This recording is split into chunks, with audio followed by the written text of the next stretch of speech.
Sukuna e Gojo tiveram a disputa de cabo de guerra que muitos fãs queriam ver na história, né? A forma realmente como as expansões dos dois se combinaram de um jeito fantástico. Cara, isso aqui na animação vai ser uma das coisas mais incríveis que a gente vai poder acompanhar. Porque o santuário do Sukuna com aquela aura maligna, né, até mesmo com o nome, né, santuário malevolente, né, de se ser esse templo realmente da podridão, né, a forma realmente colocada ali pelo Sukuna. E ao fundo, do background, isso ficou lindo demais, cara. Colocaram ali toda a paisagem, o contraste da forma como a expansão de domínio do Gojo é situada. Como a gente viu lá na batalha contra o Jogou e a forma como isso foi delimitado ali durante os últimos capítulos. Só que mesmo o Sukuna se saindo melhor, muitos fãs de Jujutsu Kaisen não entenderam que o Rei das Maldições não sobrepujou a expansão do Gojo.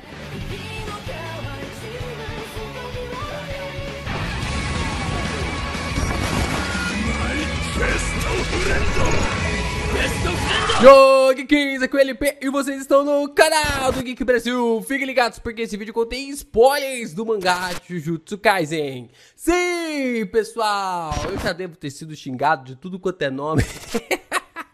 Mas vamos lá, vamos aqui falar sobre o porquê que o Sukuna não sobrepujou o domínio do Gojo. E a forma ali das diferenças das nomenclaturas em Jujutsu Kaisen. O que realmente acontece sobre essa explicação e por que é errado dizer que o Sukuna sobrepujou a expansão do Gojo. A gente vai explicar sobre esse conceito logo depois de você deixar o seu like, se inscreve aqui no canal. Ajuda a gente a continuar crescendo cada vez mais aqui na plataforma e compartilha esse vídeo com seus amigos porque tem detalhes e pontos bem interessantes para a gente falar sobre essa batalha ainda. E é claro, né, se você quer se inscrever no nosso canal Reacts, na verdade não, você vai se inscrever no meu canal Reacts do Geek Brasil, o link tá na descrição, a gente vai reagir à segunda temporada de Jujutsu Kaisen, então já me acompanha por lá. Como vimos no último capítulo de Jujutsu Kaisen, Sukuna conseguiu atropelar Satoru Gojo, né? Um dia o Gojo atropela, no outro o próprio Sukuna consegue atropelar.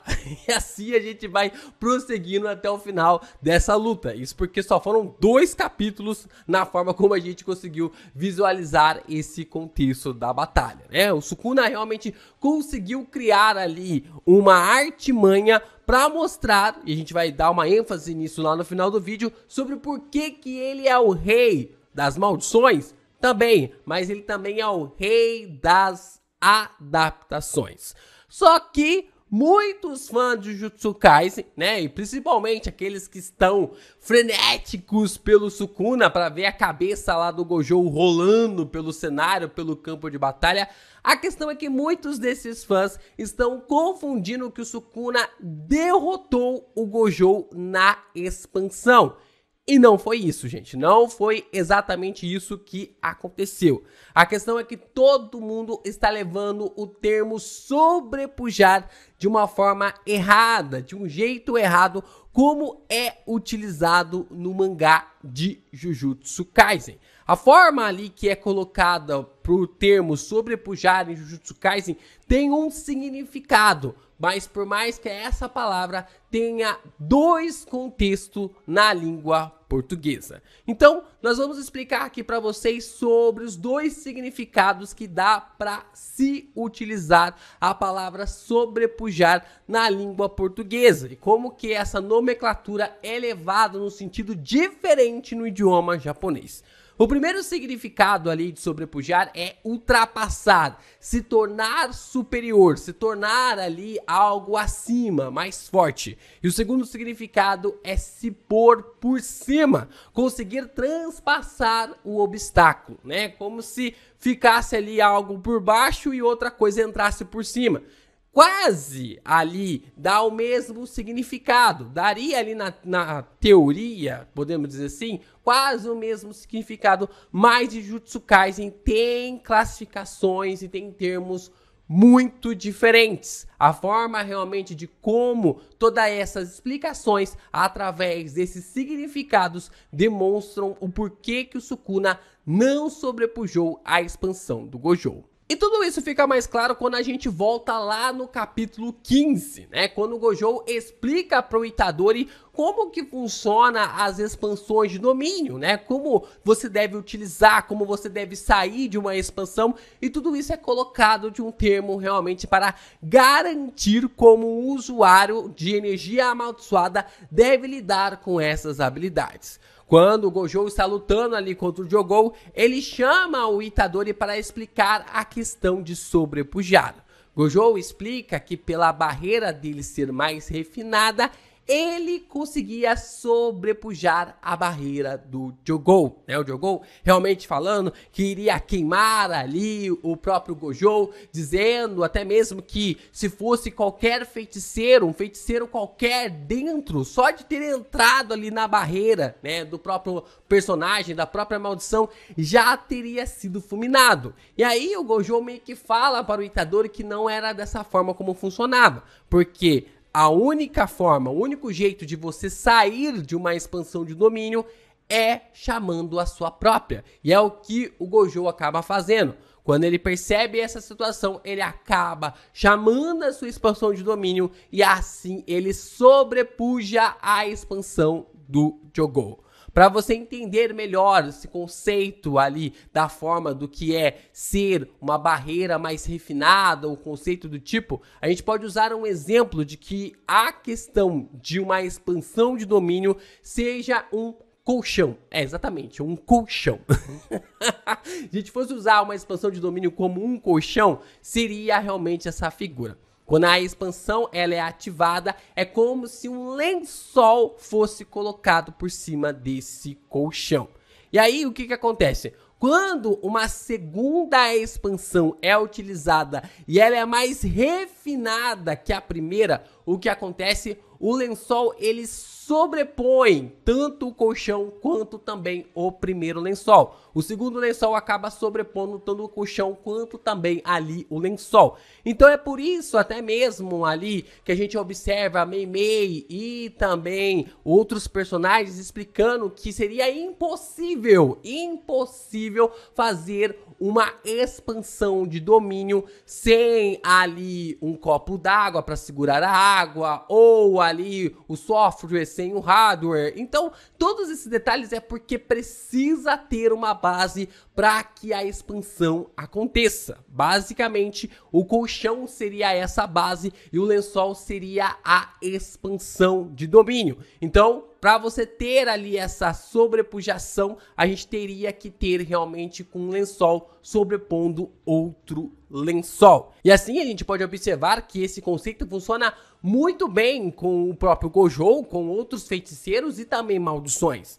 Mas então, o que o Sukuna fez? Se ele não sobrepujou a expansão do Gojo, o que ele acabou fazendo? O que o Rei das Maldições fez? Quando o Sukuna ativou a expansão de domínio junto com o Gojo, é como se o lençol dele dividisse com o lençol ali do Gojo. Basicamente é como se você pensasse em dois lençóis costurados e esses dois lençóis conseguissem dividir em espaço exato ali, sem mais e sem menos para cada um, né? Então eles ficaram empatados. O próprio capítulo reforça isso duas vezes. Fala que a expansão de domínio de Satoru Gojo, de Hiromei Sukuna, empataram, né? Ficaram ali empatados de uma forma como a gente nunca tinha observado isso na história. Só que o que acontece? Quando tem esse empate, né? Quando tem ali essa ideia sobre a questão, sobre a disputa de domínios, tem também a consequência. Quando se há um empate ali falado no capítulo, o que rola? O que acontece é que o Sukuna usa a vantagem desse empate para poder dar o golpe no Gojo, que era aquele que vacilasse, aquele que realmente tivesse a quebra da sua expansão, tomaria um grande hit. E é nisso que o Sukuna faz, é nisso que o Sukuna trabalha. É por isso que muita gente confundiu sobre a expansão dele ter sobrepujado a expansão do Gojo. E nesse tempo, se o Sukuna desistiu do cabo de guerra, então o que ele fez? Ele destruiu o colchão, né? Se ele não estava sobrepujando ali o colchão para poder colocar o seu lençol, ele destruiu o colchão. Ou seja, Sukuna não derrotou o Gojo em sua expansão, mas sim por causa da sua técnica. Isso pode ser até mesmo um ponto interessante para a gente fazer um vídeo bem diferenciado sobre por que a expansão do Sukuna tem base apenas na sua técnica. É como se fosse algo realmente abrangindo ainda mais sobre os poderes da sua técnica. E isso não tem muitos detalhes ou explicações ou coisa do tipo.